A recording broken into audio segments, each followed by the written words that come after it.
Dr. Zakir, we had Hamza from Malaysia asking about the splitting of the moon, and he wanted us to send a mission to the moon to find out. But how can we prove this?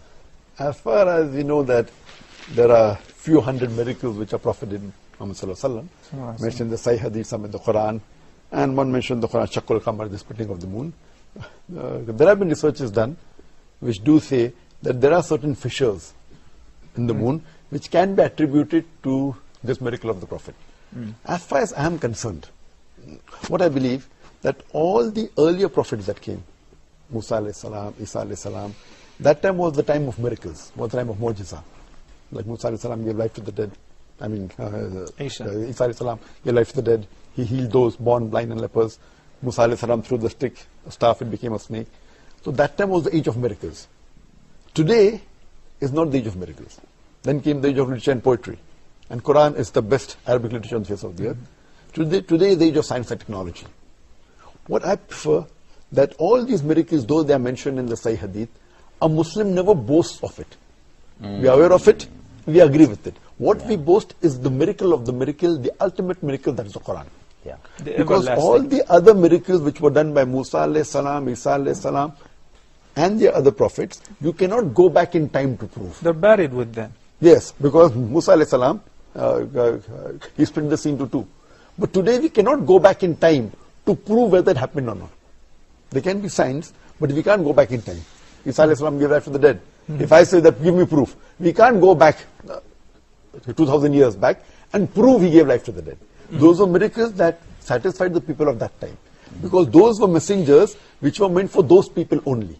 But Prophet Muhammad Sallallahu Alaihi Wasallam, he was not a messenger only sent for people of that time. All the earlier messengers were sent only for those people and for that time. And the message was supposed to be followed in totality till a particular time period. But because Prophet Muhammad Sallallahu Alaihi Wasallam, he was not sent only for the Muslims or the Arabs, he was sent for the whole of humanity. And his message was not only meant at that time, it was meant to be followed till eternity. Therefore Allah subhanahu wa ta'ala gave him a miracle, the glorious Quran, which can be proved, which could be proved that time, can be proved today, and can be proved inshallah even in future. So I normally don't pay so much importance on this. Though I do agree in the miracles of the Prophet, but when I have tried to convince a non-Muslim, I don't use them.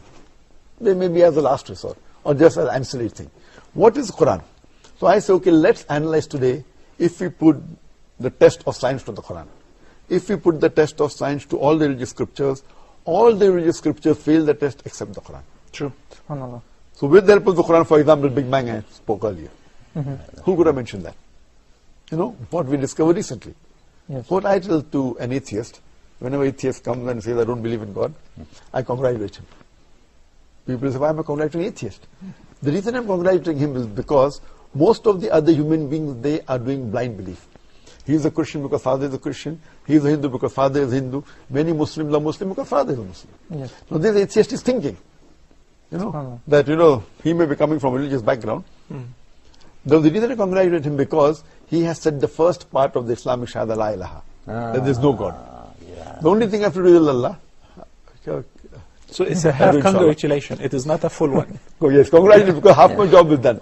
To the other non-Muslim who believes in a false God, first I'll have to prove to him the God he's worshipping is wrong, and then prove to him what to Allah subhanahu wa ta'ala. Yeah, half my job is done. So with the help of science, because today we believe that Quran is far superior to science, but because science is the yardstick of the unbeliever, the atheist, I'm using their yardstick and comparing with our yardstick, the Quran. And I prove that the Quran is far superior. So with the help of the latest technology what science has developed, trying to say that Quran is already mentioned 14 years back, that gives more authenticity to the Quran and proves it is an infallible book and the word of Allah subhanahu wa ta'ala. So using the scientific modern knowledge about Big Bang, about geology, about geography, so I've written a book. And today, we know the Quran has more than 6,000 verses, out of which more than 1,000 speak about science.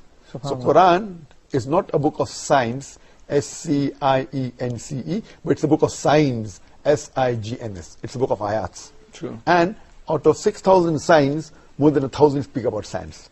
So this way, mashallah, if you hear my talk on Quran, modern science, very interesting. We can prove to a non-Muslim existence of Allah subhanahu wa ta'ala, as well as Quran is the miracle of miracles. So what we boast is about Muhammad Sallallahu Alaihi Wasallam. That is the reason Allah says in Surah Ankabut chapter 29, verse 48, that we made the last and final messenger an ummi, so that the blabbers of vanity will not take an excuse that he wrote the book. SubhanAllah.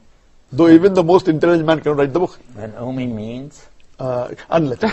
Unlettered. Unlettered. Illiterate. Illiterate.